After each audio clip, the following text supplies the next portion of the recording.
A'udzubillahi minasyaitonirrajim. Bismillahirrahmanirrahim.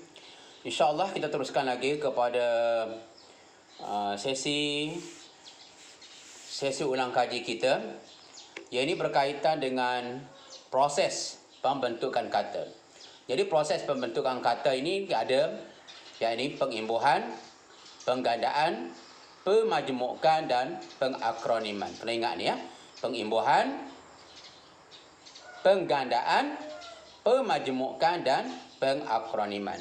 Jadi waktu yang beberapa minit ni, hari ni kita cuba selesaikan berkaitan dengan pengimbuhan. Kalau orang tanya, apakah yang dimaksudkan dengan pengimbuhan? Kita jawab, pengimbuhan ialah suatu proses untuk membentuk kata dengan cara menggabungkan imbuhan pada kata dasar.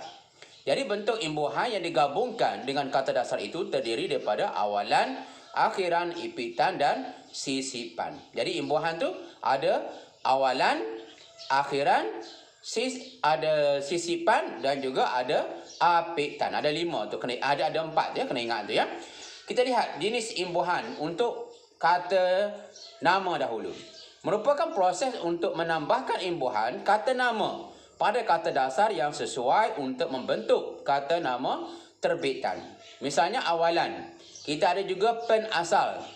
Jadi kita ada pemuzik, pembatas, pendiam, pengayak, pengawit, penyatu.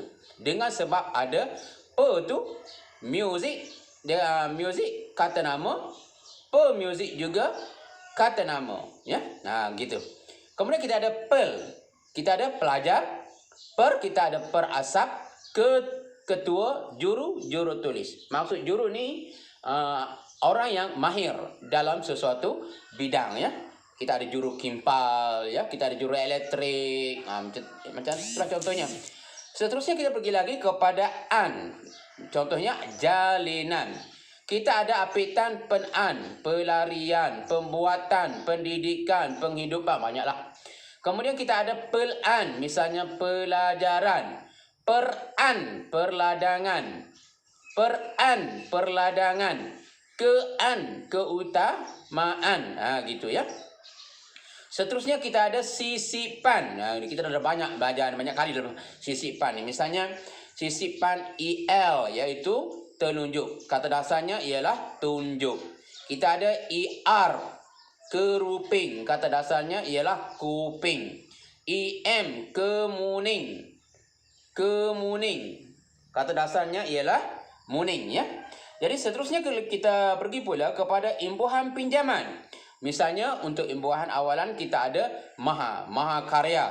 Kita ada tata. Tata ni maksudnya peraturan ya. Tata bicara, tata karya, ya. Tata bahasa, maknanya peraturan-peraturan yang telah kita tetapkan. Kita ada swalayan, pra universiti. Pra ni sebelum. Sub, judul maksudnya sub ni sebahagian. Kalau panca maknanya 5. Misalnya panca warna, 5 warna ya. Eka bangsa. Eka ni 1. Dui bahasa. Dui maksudnya 2. Kalau poliklinik, banyak klinik ya, banyak klinik. Maksudnya di dalam tu ada klinik pakar ya, ada klinik luar. Itu maksud dia poliklinik lah. Kemudian kita pergi lagi kepada akhiran. Kita jumpa perkataan man, seniman. Kita jumpa perkataan wan, budayawan. Wati, sastrawati. In, muslimin. At, hadirat. Ustazah. Ism, sosialisme. Jadi kata nama ini boleh terdiri pada bentuk tunggal, kata terbitan, gandaan dan juga majmuk. Okey, kita lihat kepada kata nama tunggal.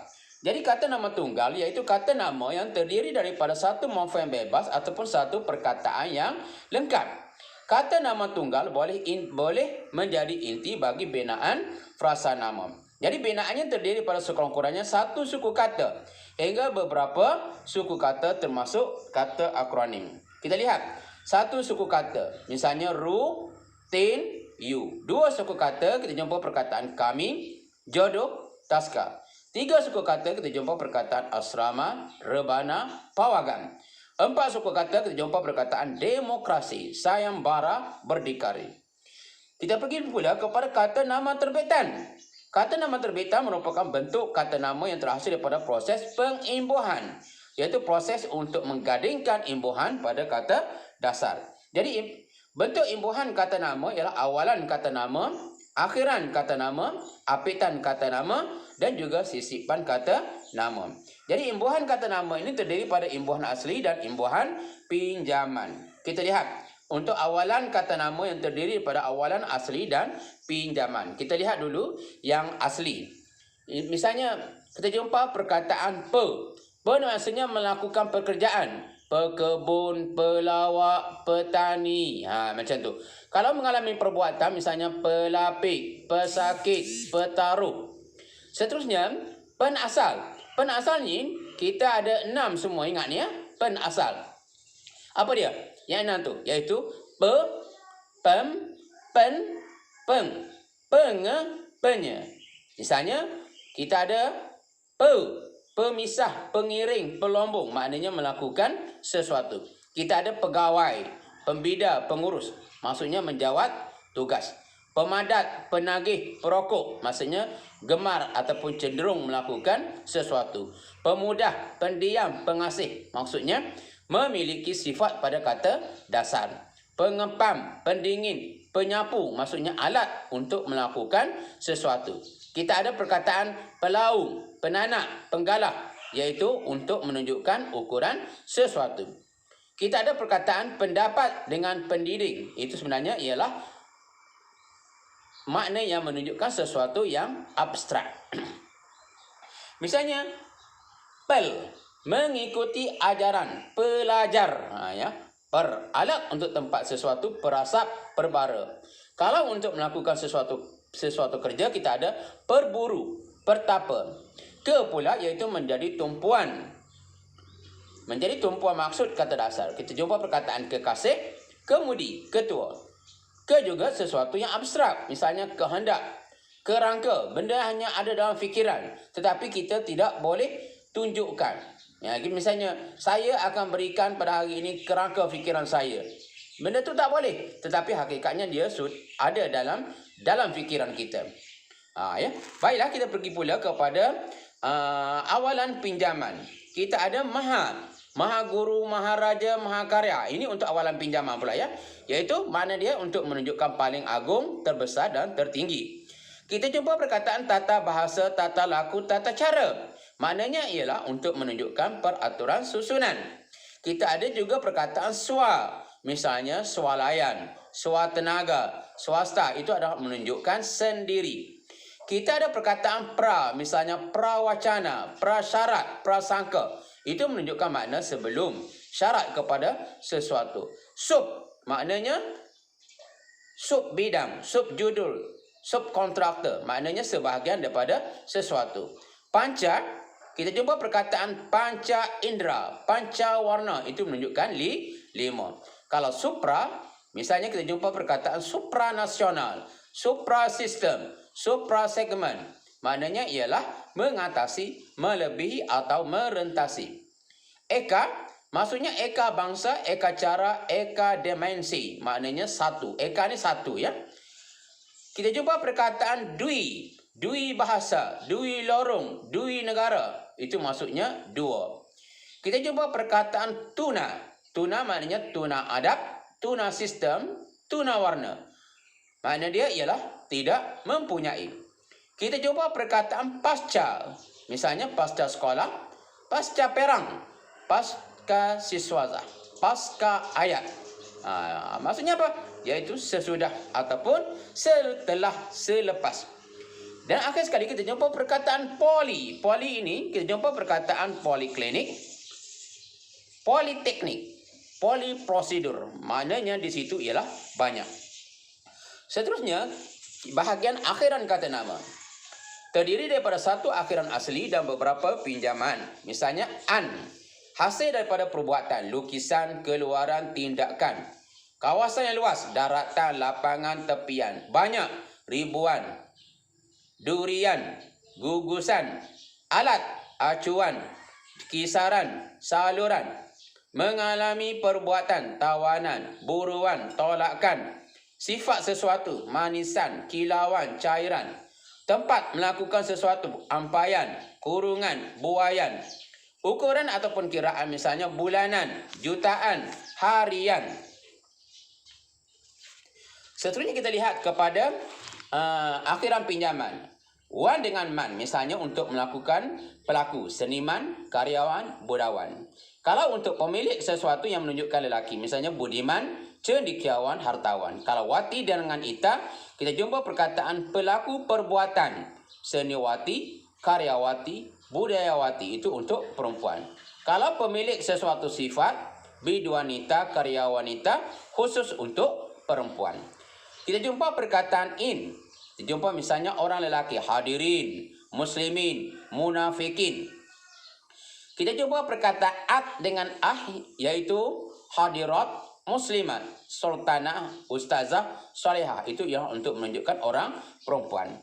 Kita jumpa perkataan ism, yakni fahaman pegangan. Misalnya nasionalisme, kapitalisme, realisme. Lagi kita jumpa perkataan bidang ilmu. Misalnya biologi, psikologi, neurologi. Apitan untuk kata nama ya terdiri daripada akhiran asli sahaja. Misalnya kita jumpa perkataan penan, pedalaman, petempatan, pesisiran, iaitu tempat ataupun kawasan yang khusus. Kita jumpa perkataan peleburan, peperiksaan, pemakanan, menunjukkan hal yang terkandung di dalam kata dasar. Kemudian kita teruskan lagi penasal kepada an. Ingat ya, masih lagi kepada 5 ya, iaitu pean, penan, penan, pengan, pengean dengan penyan. Maknanya misalnya pelabuhan, pemunggahan, itu tempat melaksanakan sesuatu. Pelumatan, penciptaan, proses sesuatu perbuatan. Pelebaran, pembakaran, proses mengerjakan maksud. Seterusnya pel dengan an, iaitu hal yang diperoleh. Contohnya pelajaran. Peran, misalnya kita jumpa perkataan perairan, perkuburan. Itu menunjukkan tempat. Kita jumpa apa perkataan pertumbuhan, perpaduan, persatuan. Itu ialah hasil daripada melakukan sesuatu. Maksud kata dasar. Seterusnya kita lihat kepada kean, yakni hal ataupun keadaan tentang sesuatu. Kita jumpa perkataan kemasyarakatan, kedinginan, kerugian. Seterusnya kean, maknanya tempat. Kita jumpa perkataan kementerian, kedutaan, kediaman. Dan seterusnya abstrak, yakni kemuliaan, kelapangan dan keselesaan. Dan akhir sekali kita jumpa perkataan sisipan kata nama. Misalnya sisipan untuk asli. Misalnya bentuk sisipan il, yaitu sesuatu yang memiliki ciri yang terkandung di dalam kata dasar. Bentuk sisipannya il, ir, m. Jadi contoh dia misalnya gelanggang, kata dasarnya ialah ganggam. Kelupas, kata dasarnya ialah kupas. Seruling, kata dasarnya ialah suling. Keruping, kata dasarnya kuping. Kemuning, kata dasarnya ialah muning. Seterusnya kemuncuk, kata asalnya ialah kucuk. Nah, jadi itu dululah yang boleh kita sampaikan pada hari ini. Sebenarnya masih ada lagi berkaitan dengan kata nama majmuk. InsyaAllah kita sambung lagi untuk kata nama majmuk besok hari pula ya, insyaAllah ya.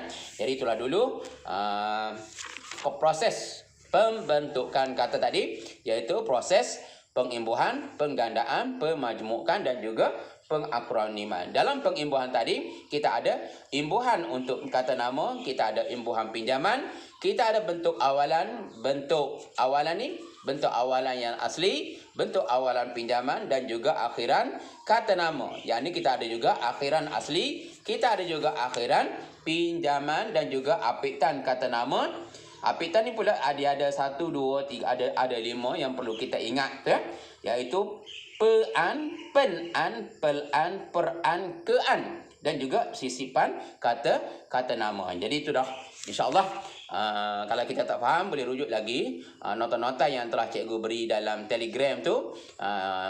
Banyak nota-nota yang telah cikgu beri tu ya. Jadi bolehlah rujuk kepada nota-nota tersebut di samping kita dengar apa yang cikgu sampaikan. Auzubillahi minasyaitonirrajim. Bismillahirrahmanirrahim. Subhanakallahumma wa bihamdika asyhadu an la ilaha illa anta astaghfiruka wa atubu ilaik. La haula wala quwata illa billahil aliyil azim. Amin ya rabbal alamin.